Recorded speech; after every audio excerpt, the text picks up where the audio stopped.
Hello, everyone, and welcome to the Patterns and Change page.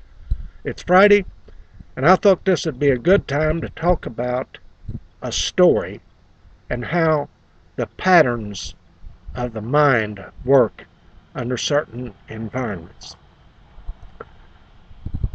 A couple of months ago, I went after my grandson. It was a weekday, mid-afternoon.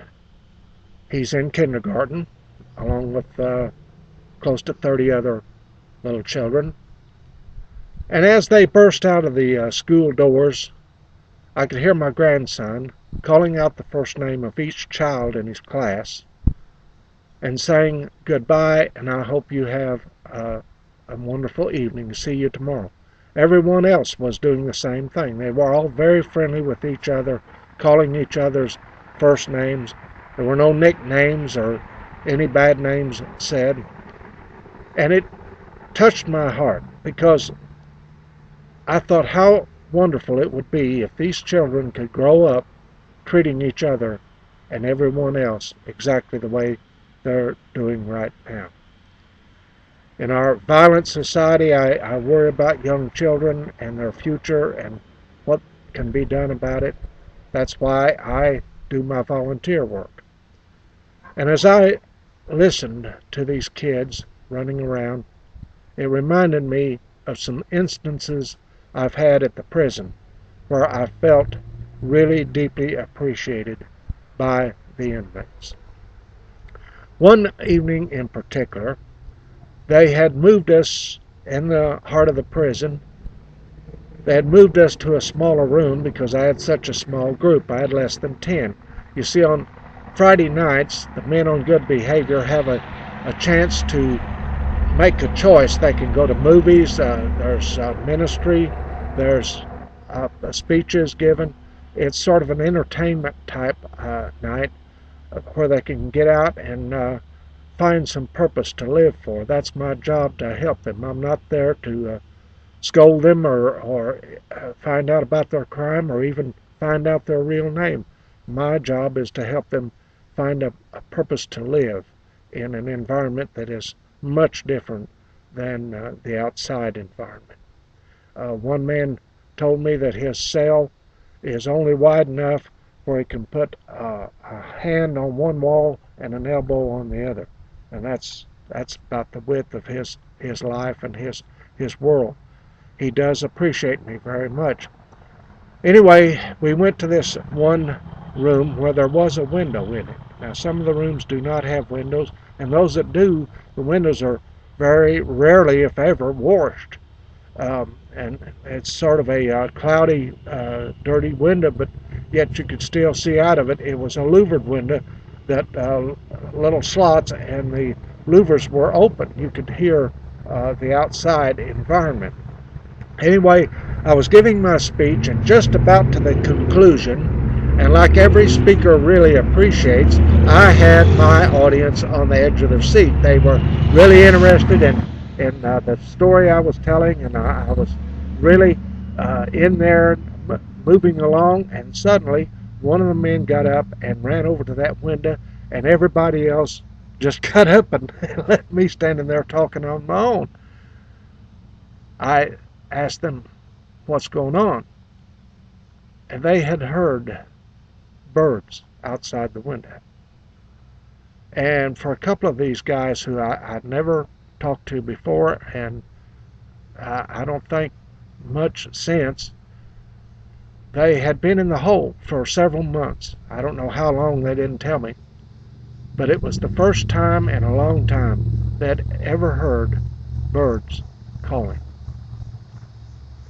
Another man made mention of he could see it. It was blurry, but he could see green grass. He said it's springtime. It's green grass out there. That's something that I took for granted.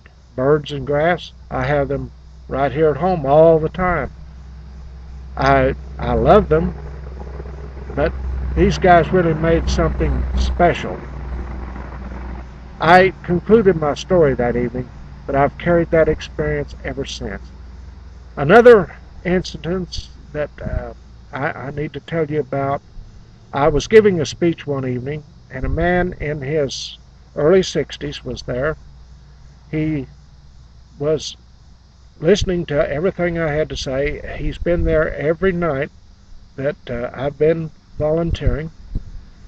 And as I started into my speech, right into the body of my speech, he would interrupt me. And he would talk about his own personal life and sit there and just tell me all about a fight that he had gotten into that week and so forth and so on. And it continued. Each time he would sit back and quieten down, I would start up my speech again and he would interrupt. Well, this went on and on and on. Now, I only have a couple of hours to give my speeches in, and a lot of times there is so much interruption that I hardly get it told, or sometimes I don't even get to tell my speech. Anyway, he looked up at me with tears in his eyes, and he said, I know that it's kind of aggravating, but he said, I look as forward to seeing you come here as a child does on Christmas morning. Well, of course, that really touched me. That is really saying something positive to me. I really appreciate what this man was saying. Anyway, I said, what is it about me that you really like and appreciate? He said, you just listen to me. He said, I can tell that you're listening to me. Now, that taught me a lot right there. That I know in our speaker training, we learn to listen to others, and this was a very rare thing. It's something a lot of us take for granted most often. We want to be heard, but yet do we always hear? Do we always listen? So I take that home with me when I visit the prison. But the final instance that I have to tell you about that is so important for me to tell was this one particular night. We had been moved once again to a very small room in the prison, and you go around in these different corridors. Sometimes you get somewhat disoriented, or I do, being I don't live there and I'm not there all the time. We had moved into such a small room that the door was wooden and had a window in it. Most of the doors are steel, and sometimes there's no windows in the room. Anyway, I was giving my speech, and all of a sudden we heard a baby cry. Now, this is really something unusual. Where did the cry of a baby come from in the heart of a federal prison?